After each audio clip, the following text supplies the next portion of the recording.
Damos gracias al Señor, hermanos, por la bendición que tenemos de reunirnos en su nombre con la libertad que tenemos. Pero también damos gracias al Señor porque Él es muy bueno con nosotros. A pesar de que nosotros somos lentos, y hablo más por mí que por ustedes, lentos en aprender, lentos en recibir, lentos en abrazar las verdades de la Escritura, el Señor es paciente con nosotros. Díganme una cosa, ustedes cuando llegaron a la fe y empezaron a conocer la Biblia, seguramente cuando la observaron dijeron: hermano, la Biblia está muy grande, o sea, necesito leerla toda para entender. Y obviamente al observar la Biblia así de primera mano puede convertirse en un reto que difícilmente es recibido vamos a decir, con mucho optimismo, porque dice la persona: ¿cómo le hago? ¿Por dónde empiezo? ¿Por dónde leo la Escritura?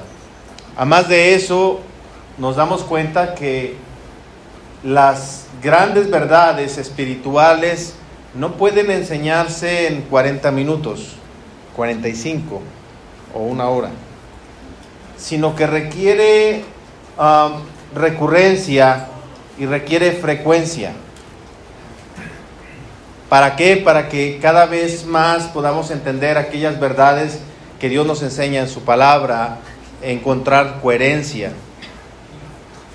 Es siempre un reto para el predicador, para el pastor, siempre es un reto, hermanos, tratar un sermón como una unidad y decir: hermanos, este sermón es el sermón del domingo, y no poder conectar con otros sermones o conectarlos, pero luego darnos cuenta que cada sermón finalmente tiene el propósito de bendecir a los oyentes, tratando de comunicar con fidelidad la palabra de Dios.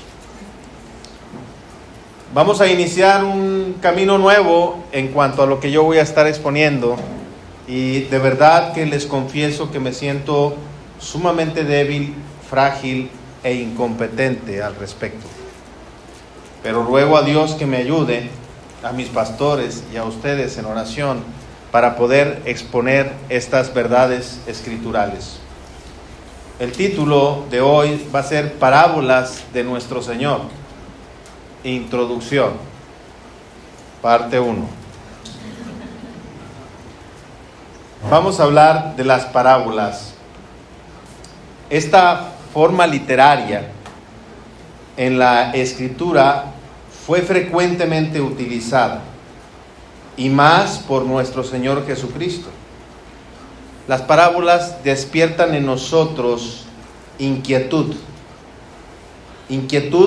por su significado y por su alcance.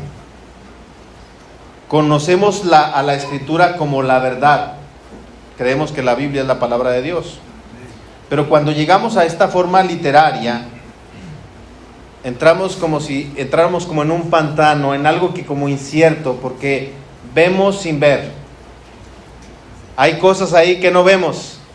Hay cosas que una parábola dice, pero no dice. Encierra misterios. Y algunas cosas de las que están ahí parecen ser obvias, pero otras no tanto. Entonces surge la pregunta: ¿por qué en parábolas? ¿Por qué en parábolas? ¿Por qué el Señor Jesucristo? Y por qué no solo Él, sino también vamos a ver algunos ejemplos en el Antiguo Testamento. Algunos hombres utilizaron esta forma literaria para enseñar, para mostrar algo.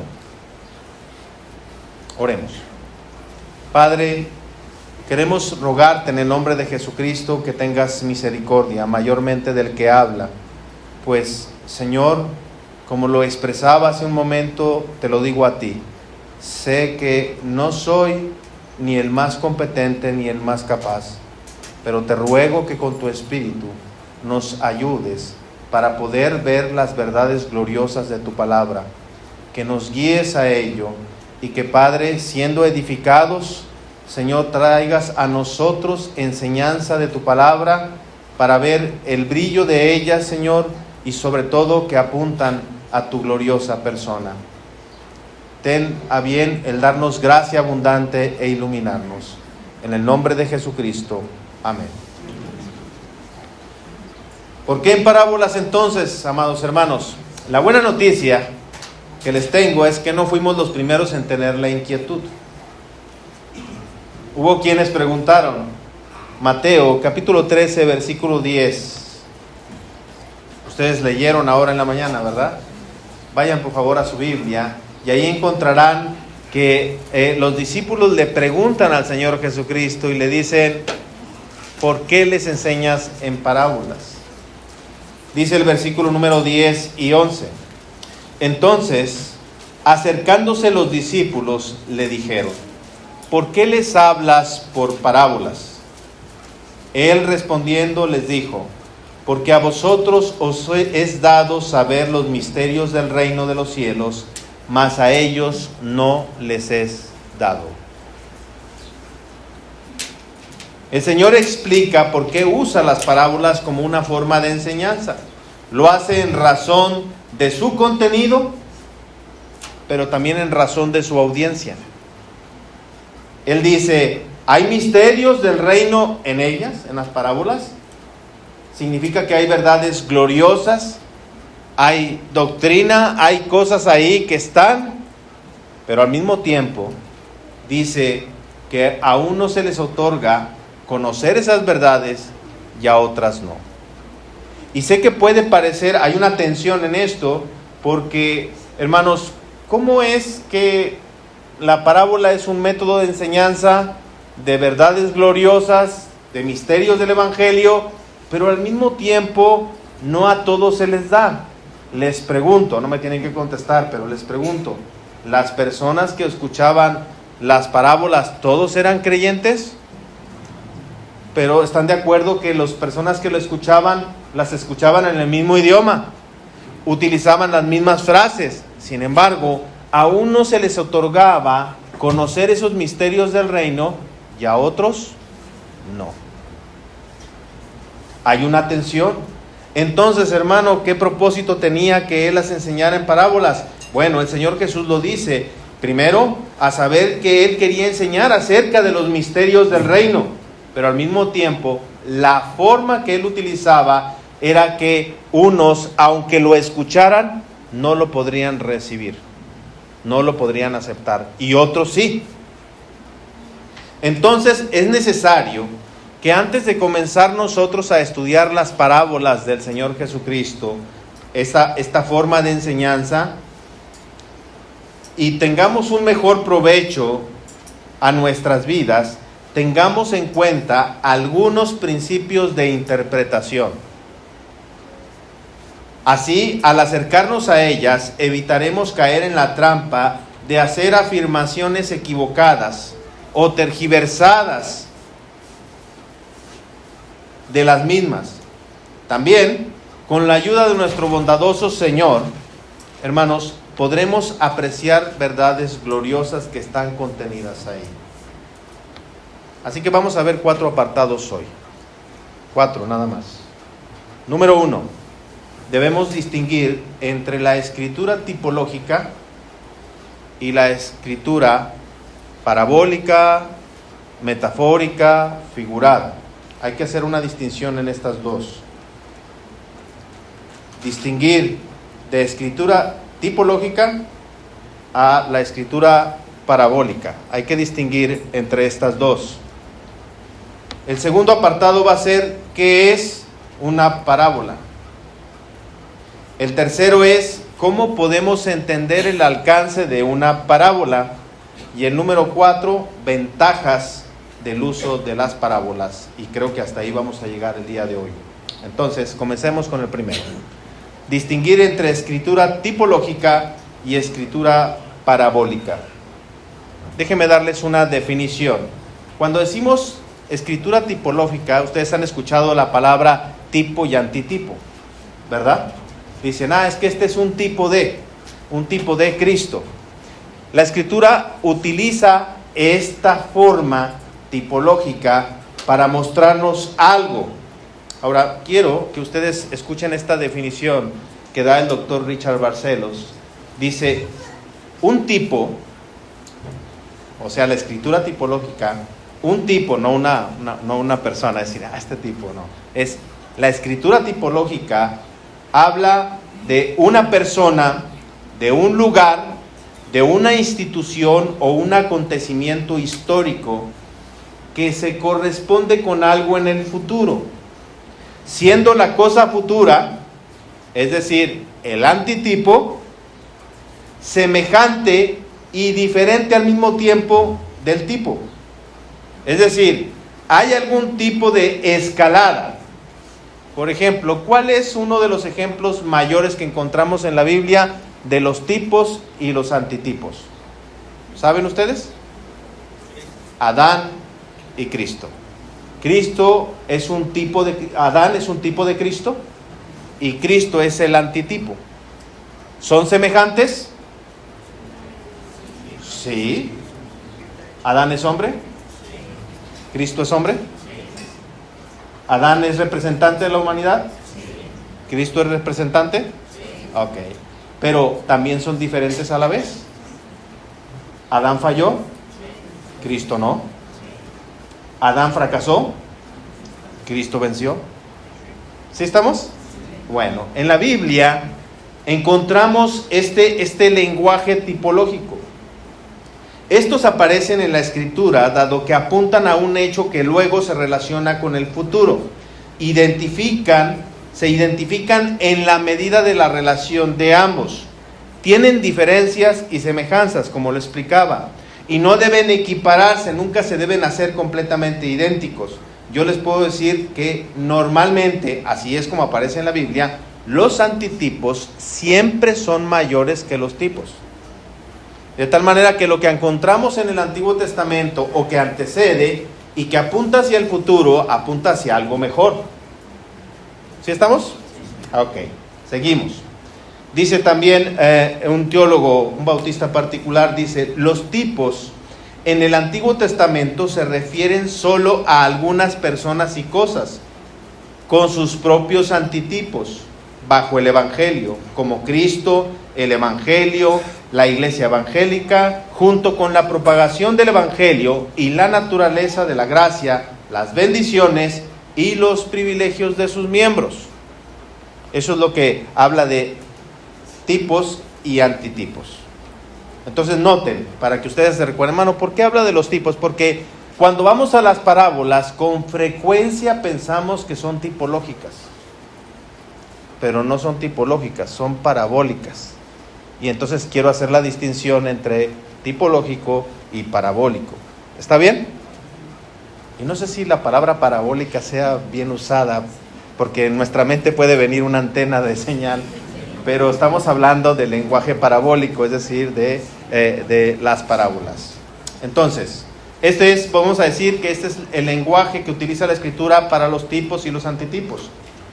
Acuérdense que estos son un hecho, una historia, una persona, una institución. ¿Está bien? Segundo, definición de escritura figurada, parabólica o metafórica, porque la parábola contiene metáfora. O sea, dentro de la parábola hay metáfora. Paciencia, mis hermanos, porque van a decir, hermano, eso como que está medio complejo. Con la ayuda de Dios van a ustedes a encontrar aquí principios que les van a ayudar para que sea más fácil para nosotros estudiar las parábolas.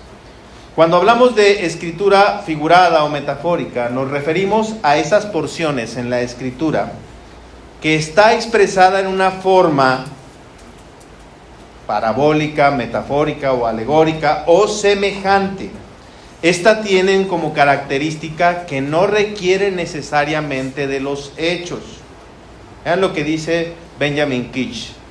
Las parábolas y las alegorías contienen palabras, sentencias y doctrinas, materias de fe y de costumbres, y se emplean a título de ilustración para abrir y explicar algún misterio prohibido u oculto, que en ellas, cuando digo prohibido, no es que estaba prohibido conocerse, sino que no estaba a la vista, que en ellas se encierra, el cual sería difícil de entender al no abrirse de esa manera. Reflexionando sobre esto, hermanos, es importante considerar la condescendencia de nuestro Señor. Los misterios del reino, hermanos, que son elevados, nos son dados por medio de esas formas que condescienden para que nosotros las podamos comprender. Es una condescendencia, ¿no? Algunos de ustedes hablan otro idioma, hablan inglés. Pero imaginen ustedes que estuviera aquí una persona que habla ruso.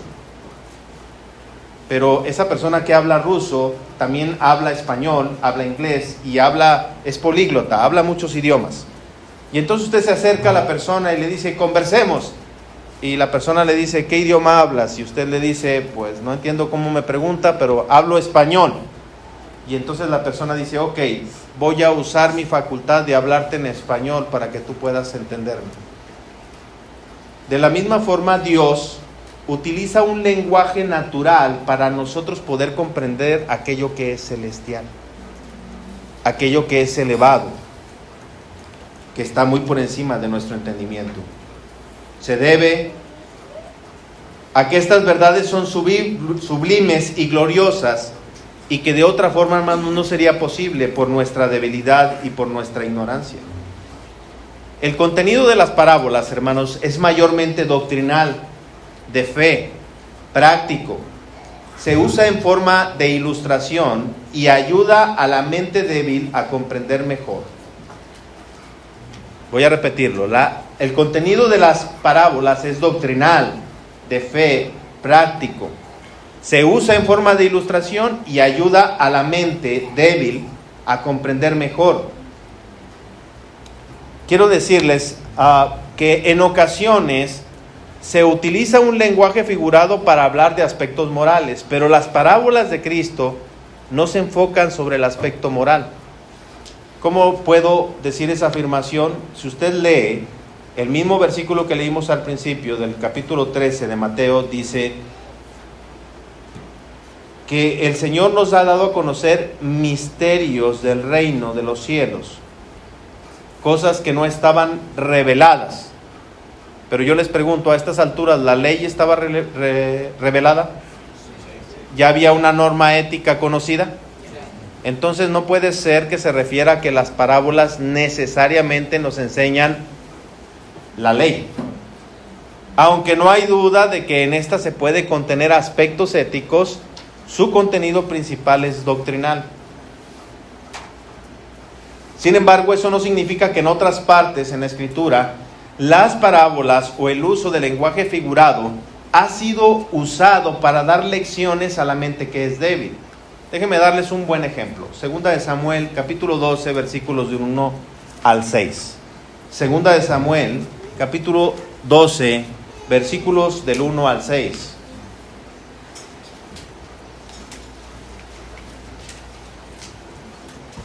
Para darles contexto, si ustedes no conocen el pasaje, David había tomado una mujer llamada Betsabé, que era esposa de Urías Heteo. Había adulterado con ella. Luego después ella quedó embarazada. Luego después David mandó matar a Urías. Y después él la toma por mujer. ¿Está bien? Ahora, está muy mal eso, pero está bien la historia. Y queda claro para ustedes que ahora, en el capítulo 12, Dios envía al profeta Natán para que hable con David y que le diga y le muestre su pecado. Pero noten cómo Natán hace. Natán no llega y le dice a David, David, hiciste muy mal en esto y en esto. Lo que hace Natán es darle una ilustración y le dice, viniendo a él le dijo, había 2 hombres en una ciudad, el uno rico y el otro pobre. El rico tenía numerosas ovejas y vacas, pero el pobre no tenía más que una sola corderita, el que él había comprado y criado, y que había crecido con él y en su seno, y la tenía como a una hija. Y vino uno de camino al hombre rico. Ya tenemos al hombre pobre, al hombre rico, al rico con muchas ovejas, y a este con una. Y dice que vino un hombre de camino al hombre rico, y no quiso tomar de sus ovejas ni de sus vacas para guisar para el caminante que había venido a él, sino que tomó la oveja de aquel hombre pobre y la preparó para aquel que había venido a él. Ahí está la historia. Lo que hace Natán es darle una historia. Le dice él, pasó esto. Le da una ilustración. Y entonces dice que el rey se enciende en furor. David se enoja y dice, en gran manera dice acerca de aquel hombre, dice, oye, qué mal hizo el rico. Qué mal está eso. El tal es digno de muerte. Y pagar con 4 tantos porque hurtó a la corderita del hombre pobre. Y no tuvo misericordia. Si leen la historia después, Natán le dice, David, tú eres ese hombre rico. Ese hombre detestable eres tú. La pregunta, hermanos, es ¿por qué Natán utilizó la ilustración y no fue directo?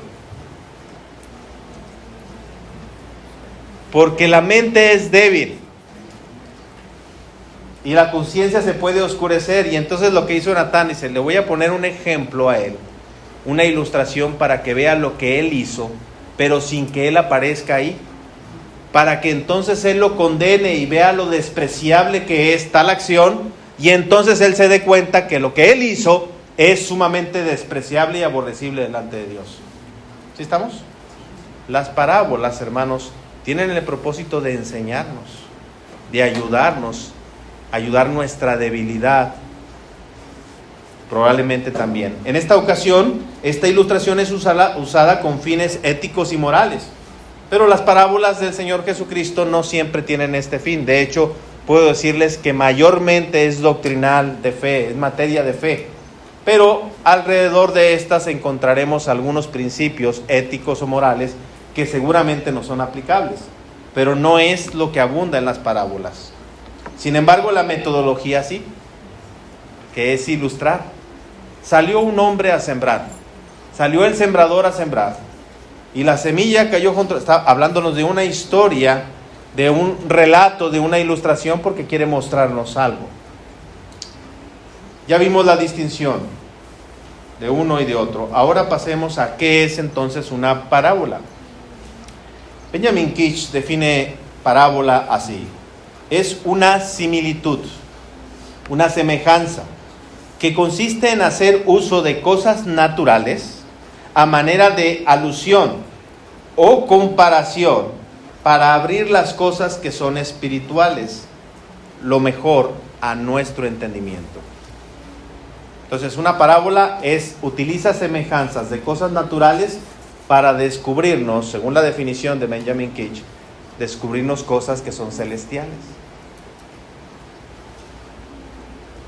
Voy a tomar otra definición un poco más ampliada del doctor Richard Barcelos. Dice, una parábola es una especie de recurso narrativo utilizado por Cristo para ilustrar la verdad a las personas a las que se les dirigió y a cualquier otra que escuche o lea sus palabras. Las parábolas utilizan metáforas, por ejemplo, para enseñar teología. Una metáfora es una figura retórica en la que se aplica un término o frase o algo para sugerir un parecido con otra cosa. Es decir, hermano, esa definición está más difícil. Vayan a Juan capítulo 3, versículo número 12. Juan capítulo 3, versículo número 12. Mis amados, todo esto es con la intención de que a medida que avancemos, cuando vayamos a una parábola, estas cosas vengan a tu mente y tú puedas recordar, ok, vamos a ver parábolas y debemos tener en cuenta qué significa una parábola y cómo debemos entonces tomarla e interpretarla. Juan capítulo número 3, versículo número 12. Ustedes recuerdan el pasaje. Hay una conversación, ¿verdad? Nicodemo con el Señor Jesucristo. Y entonces dice, voy a leer el 1 y el 2 y luego leo el 12. Había un hombre de los fariseos que se llamaba Nicodemo, un principal entre los judíos. Vino a Jesús de noche y le dijo, Rabí, sabemos que has venido de Dios como maestro, porque nadie puede hacer estas señales que tú haces si no está Dios con él. Entonces Jesús en el versículo 3 le dice que hay que nacer de nuevo. ¿Sí? Dice, el que no nace de nuevo no puede ver el reino de Dios. Pero Nicodemo dice, pero ¿cómo puede nacer un hombre de nuevo? ¿Puede entrar acaso en el vientre de su madre y nacer? Y entonces en el versículo 12, el Señor le dice, si te digo cosas terrenales y no crees, ¿cómo vas a creer las que son celestiales? Esta afirmación del Señor Jesucristo nos muestra que nosotros debemos entender que ese uso natural apunta a cosas que son celestiales y mayores y más gloriosas, que son difíciles de entender y que no las debemos ajustar a las cosas naturales, sino que las naturales nos sirven para entender las celestiales.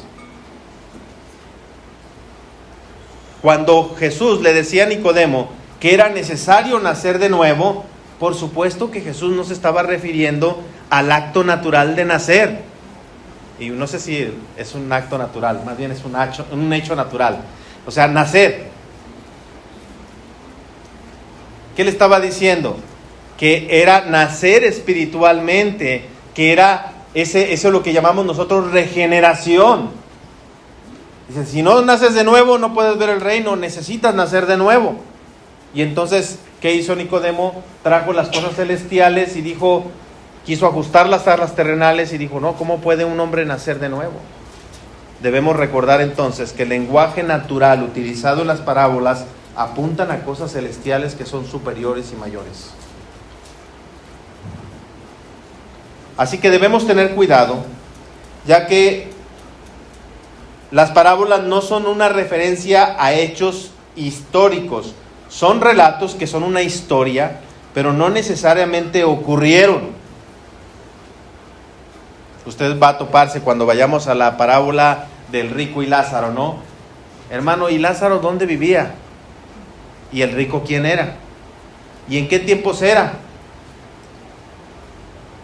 Tuvo que haber sido después de Abraham, porque queremos encajar la parábola a la historia como si fuera un hecho real, pero no es un hecho, hermanos. Ahorita voy a explicar algunos detalles. Debemos considerar además que una parábola no requiere que las acciones de los hombres sean justas, porque es una parábola, es una ilustración. No estamos diciendo, quiero que vayan conmigo a Lucas, porque esta parábola va a ser muy buena cuando la lleguemos a ver. Ustedes recuerdan la parábola del mayordomo infiel, capítulo 16. ¿Sí recuerdan? ¿Quién da esa parábola? ¿No es el Señor Jesucristo? Y luego dice,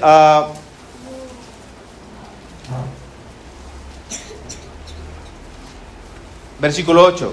Y alabó el amo al mayordomo malo por haber hecho sagazmente, porque los hijos de este siglo son más sagaces en el trato con sus semejantes que los hijos de luz. Y algunos piensan, dice, hermano, como que la parábola parece que exalta al mayordomo injusto. Yo les voy a hacer dos preguntas sencillas de esta parábola. Regresen ahí, porque para quienes no la han leído, lo que ocurre es que hay un mayordomo que tiene los bienes de su amo a su cargo, y cuando lo encuentran que estaba tomando dinero, que había defraudado, lo van a correr, y antes de que lo corran, va con todos los deudores y les dice, ¿cuánto debes? 100. Ok, te voy a apuntar aquí 80, pero me debes un favor. Y así fue con varios, y ya lo echaron. Y entonces, eso es algo injusto, ¿no? Hay un contenido injusto en la parábola. Pero la parábola no nos está enseñando un principio ético, no nos está enseñando la ley. Por supuesto que es algo injusto. Entonces, ¿qué significa? Que hay algo ahí que nosotros debemos descubrir. Hay un misterio del evangelio glorioso en la narrativa de esta parábola. Yo espero que ustedes despierten en eso y digan, hermano, pues hay que investigar a ver cómo es eso de que tenemos que imitar al mayordomo injusto. ¿Ustedes qué creen? Porque ahí dice, ¿debemos imitar al mayordomo injusto?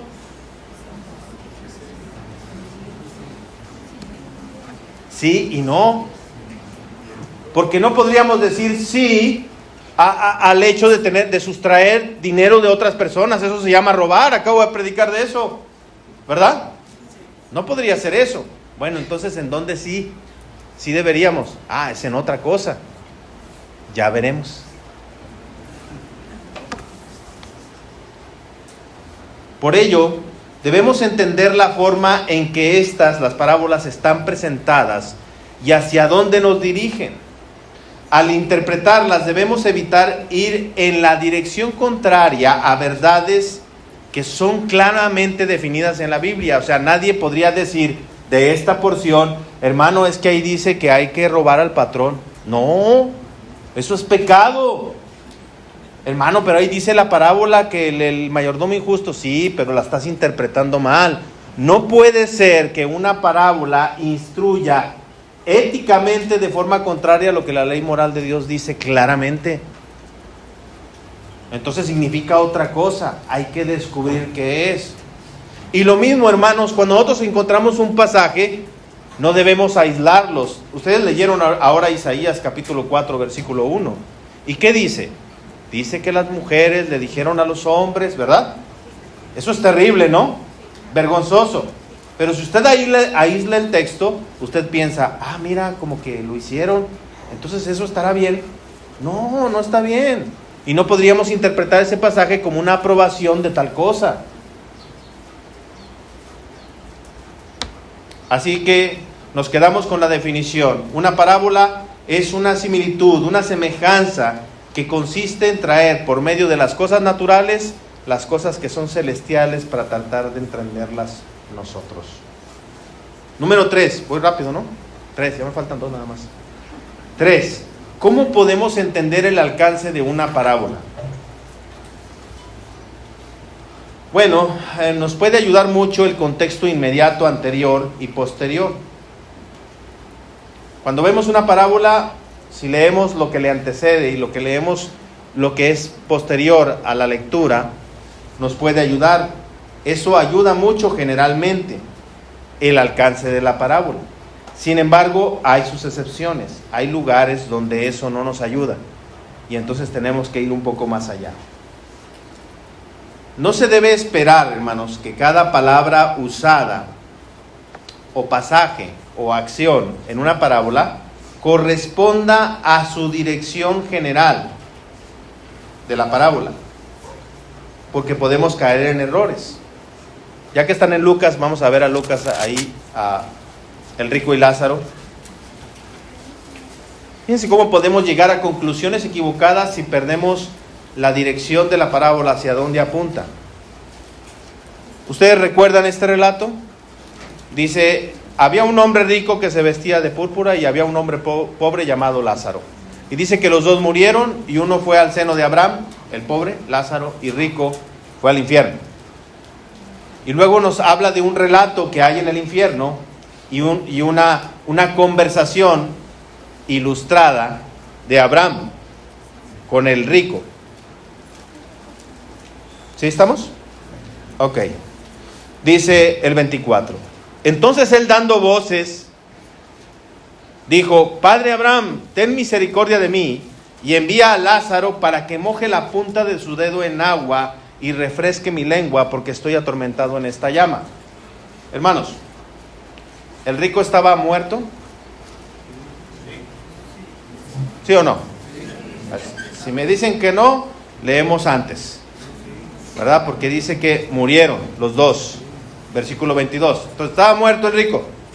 Sí, ok. Entonces, ¿qué es lo que estaba del rico en el Hades? El alma. ¿Sí?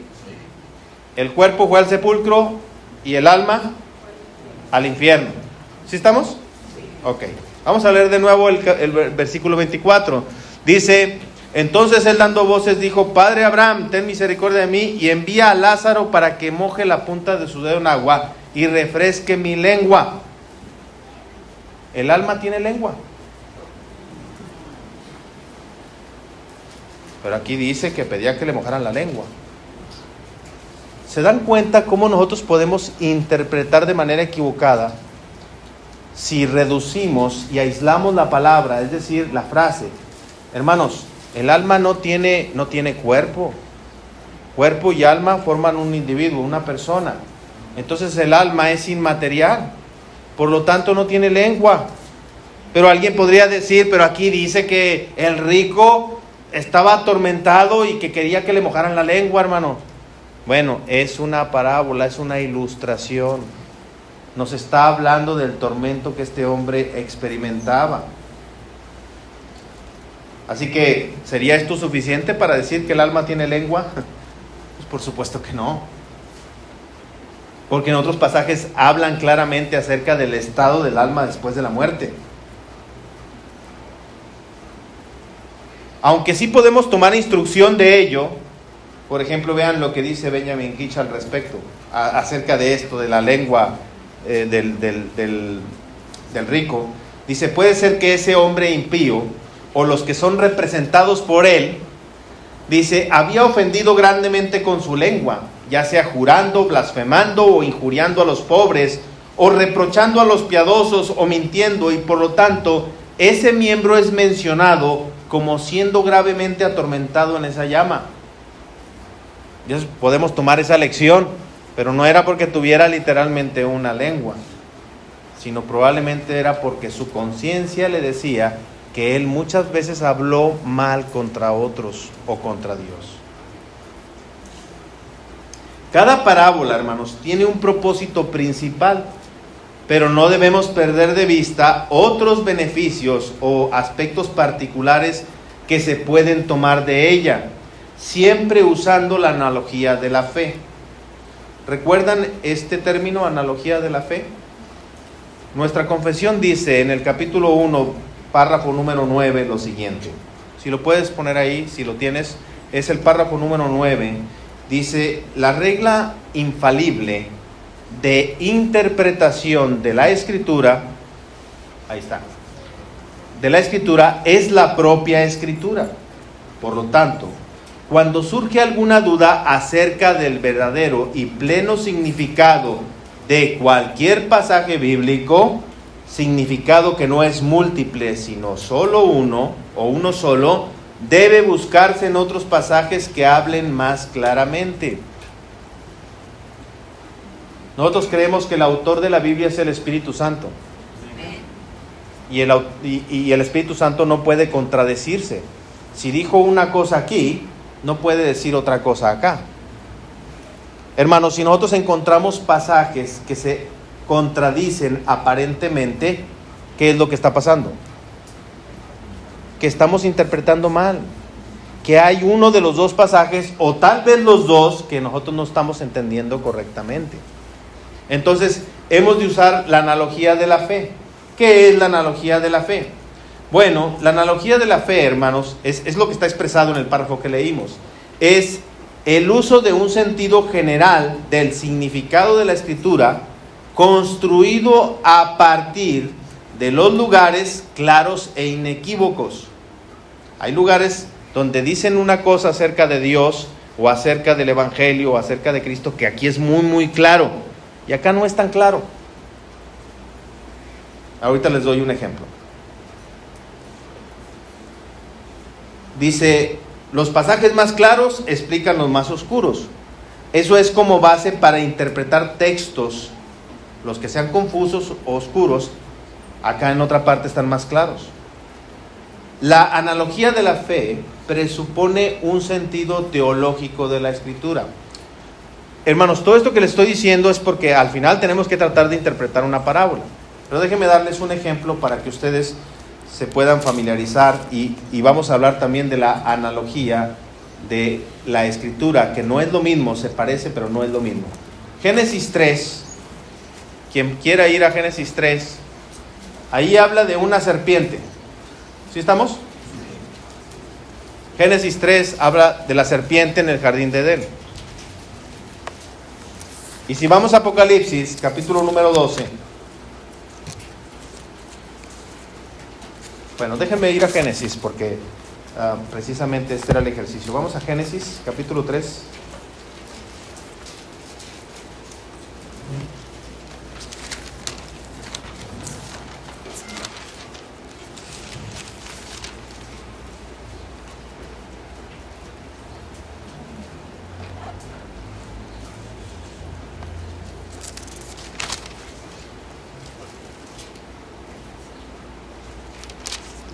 Dice, pero la serpiente era astuta más que todos los animales del campo que Jehová Dios había hecho, la cual dijo a la mujer, con que Dios os ha dicho, no comáis de todo árbol del huerto.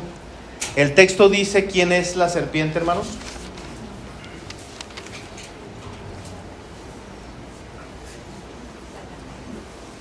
¿Dice? ¿Dónde dice?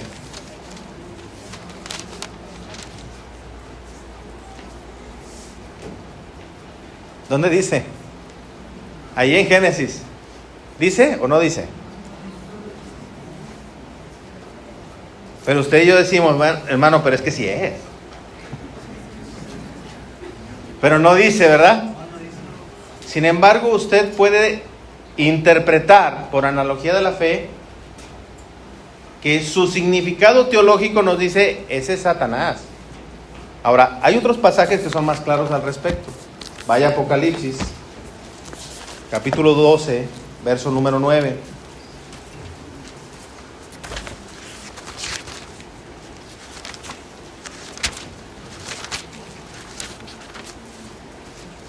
¿Lo tienen? Dice, y fue lanzado fuera el gran dragón, la serpiente, ¿qué? ¿Qué se llama? Este pasaje sí dice claramente que la serpiente antigua es Satanás. Eso se llama interpretar por la analogía de la fe. Tal vez el texto aislado de Génesis 3 no nos lo dice así con claridad, pero este sí. Y aunque allá en el pasaje podemos deducir, pero porque conocemos el resto de la revelación, o sea, si usted y yo llegáramos en el punto del tiempo, en el capítulo 3, no entenderíamos mucho quién es la serpiente. Diríamos que se opone a Dios, pero no sabíamos bien su identidad. En cambio, ya cuando tenemos aquí Apocalipsis sí podemos decir, la serpiente antigua, Satanás, no, sí es el diablo, es el enemigo de nuestras almas, etcétera, ¿verdad? Ok, eso es usar analogía de la fe. También está la analogía de la Escritura, y solamente quiero hacer mención que la analogía de la Escritura difiere porque esa habla del mismo evento. En Mateo, Marcos, Lucas y Juan encontramos eventos que son los mismos eventos, pero en unos viene narrado más amplio, más corto. Entonces, cuando decimos analogía de la Escritura, es la comparación de los textos que narran el mismo evento, no que explican la misma verdad teológica, son diferentes. Por ejemplo, usted ve el bautismo del Señor Jesucristo en Mateo y también lo puede observar en Lucas, o la tentación, y lo puede observar en los dos. Entonces usted puede hacer una analogía de la Escritura y comparar el mismo evento, como está descrito en uno y en otro, y encontrar ahí riqueza, obviamente, de la verdad. ¿Sí estamos? Ok, no quiero enredarlos, quiero que ustedes y yo tratemos, siempre que estamos interpretando la Escritura, recuerden, ¿cuál es el intérprete infalible? El Espíritu Santo. Él es el intérprete. Entonces, cuando el Espíritu Santo está hablando en la Escritura, vamos a ver pasajes que puedan corroborar lo que estamos diciendo acá, por analogía de la fe. De tal manera que no podíamos, y vuelvo a lo que mencionamos del rico y Lázaro o del mayordomo injusto, no podemos sostener que la afirmación de la parábola nos invita a hacer algo que sea inmoral. No podemos decir eso. ¿Por qué? Porque por analogía de la fe nos damos cuenta que en muchas otras partes de la Escritura Dios condena estas cosas.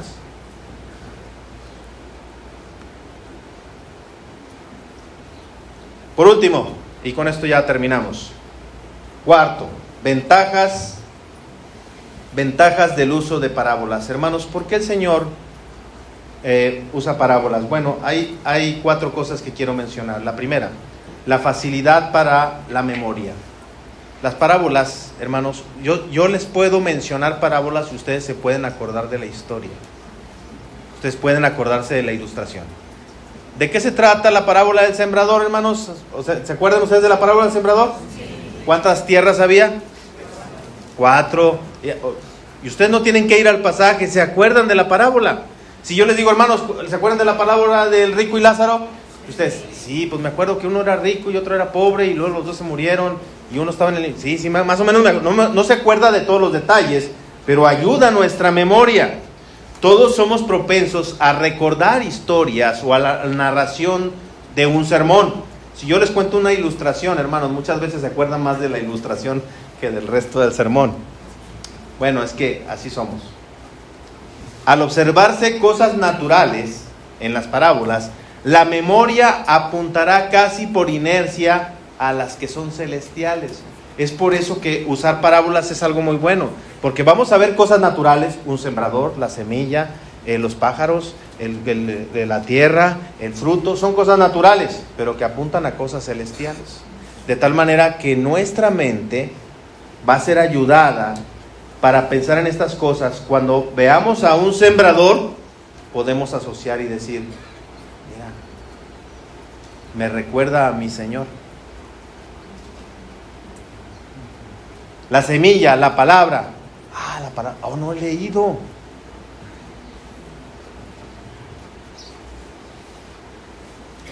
Así que cuando se observan cosas naturales, la memoria puede apuntar y apuntará en un corazón renacido por inercia a las que son celestiales. Segunda ventaja, nos reta a profundizar, nos ayuda. Lo que yo les dije ahorita del mayordomo injusto, ¿a qué nos invita? Hermano, ahí hay algo. Ahí hay algo, porque ¿cómo puede ser que el mayordomo injusto, que es sagaz, nos dice que seamos sagaces? Y ya no entiendo, hermano, porque luego dice que haces amigos en los lugares celestiales. ¿Cómo? No entiendo, hermano. Hay un enredo ahí que no sé qué es. Nos reta, hermanos, a nosotros a que profundicemos, hermanos. Nos ayuda a la facultad de pensar. Porque cuando usted lee la parábola dice, no puede ser que eso sea así. Si usted lee al rico y Lázaro, o si usted leyera junto con Nicodemo el capítulo 3 y dijera nacer de nuevo, y surgen preguntas, pero un hombre no puede nacer de nuevo. Para empezar, el hombre no puede hacerse nacer él. Y luego además nacer de nuevo, pues si yo ya nací, ¿cómo voy a nacer de nuevo? O sea, ese tipo de preguntas surgen porque el intelecto es retado a tratar de descubrir que hay algo más glorioso, más profundo. Nos lleva a estudiar y a reflexionar sobre aquello que nos ha sido entregado. Tercero, sacuden los afectos y la conciencia. Las figuras naturales, hermanos, que se expresan en las parábolas, puede hablar de las glorias o de los terrores. De las glorias y de los terrores. Por ejemplo, si usted escucha el trigo y la cizaña, ¿se acuerda de la parábola? Dice que crecen juntas, ¿cierto? Y dice que un día vendrá cuando los ángeles del Señor van a recoger el trigo y van a desechar la cizaña. ¿No habla de glorias y terrores? No dice qué glorioso porque el trigo va a ser tomado, reservado, pero la cizaña va a ser quemada en el fuego.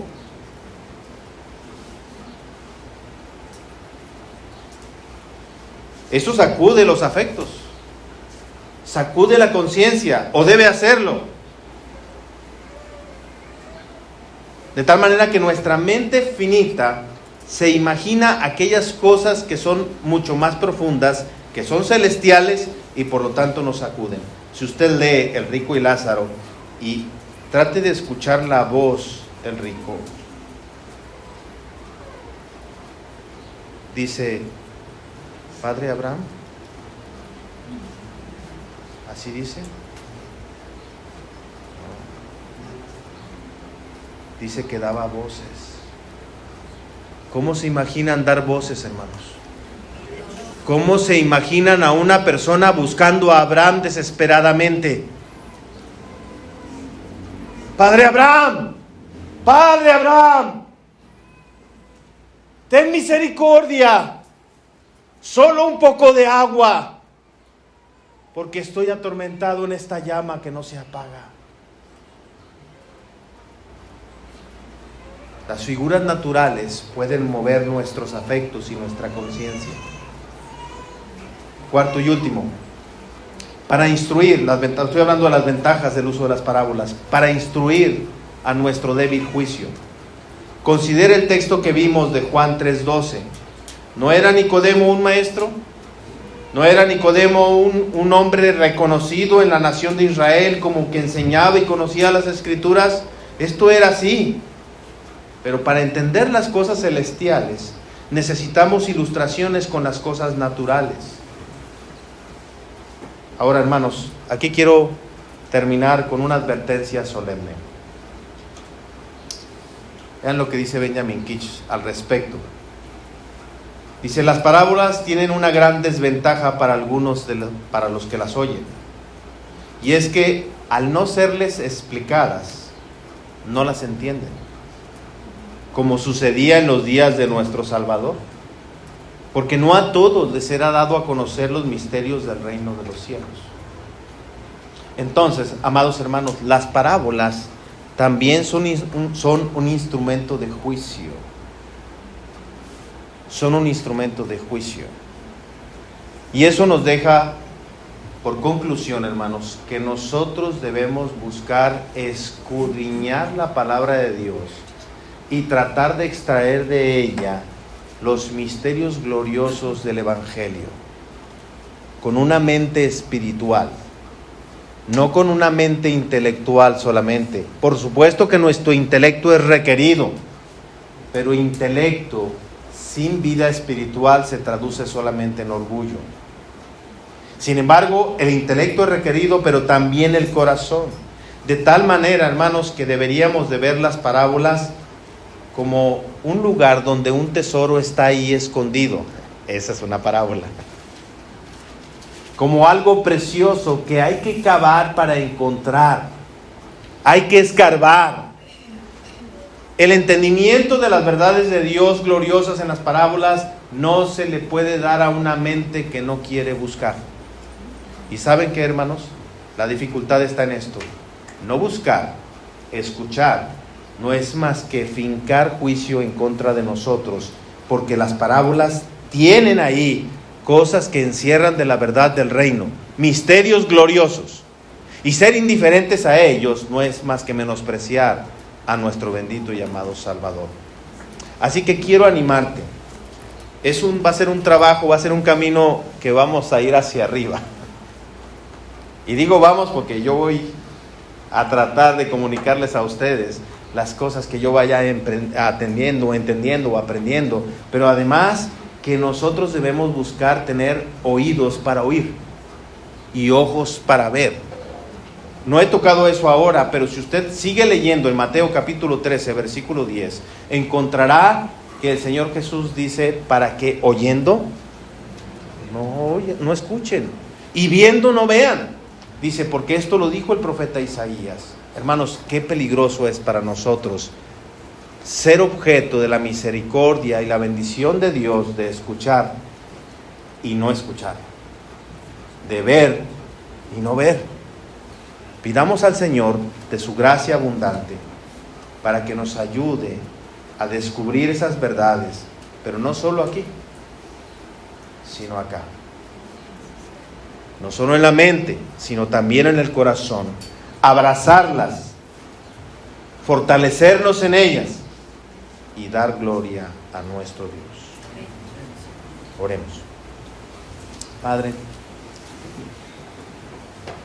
te damos gracias por lo que has dado a nosotros. Te pido que bendigas lo que hemos escuchado, Señor, y que sea para edificación de tu pueblo. Ayúdanos, Señor, para ser aprendices solícitos, diligentes. Padre, para ir a tu palabra como sedientos, Señor, como hambrientos, tratando, Señor, de descubrir y de obtener de ella, Señor, el beneficio que tienes preparado para nosotros. Líbranos, Señor, de la rebelión, de la resistencia o de la negligencia en esta búsqueda. Y concédenos gracia abundante, Señor, para poder ver esas verdades gloriosas de tu santo evangelio y de nuestro amado Salvador. Bendice a tu pueblo y gracias. En el nombre de Cristo. Amén.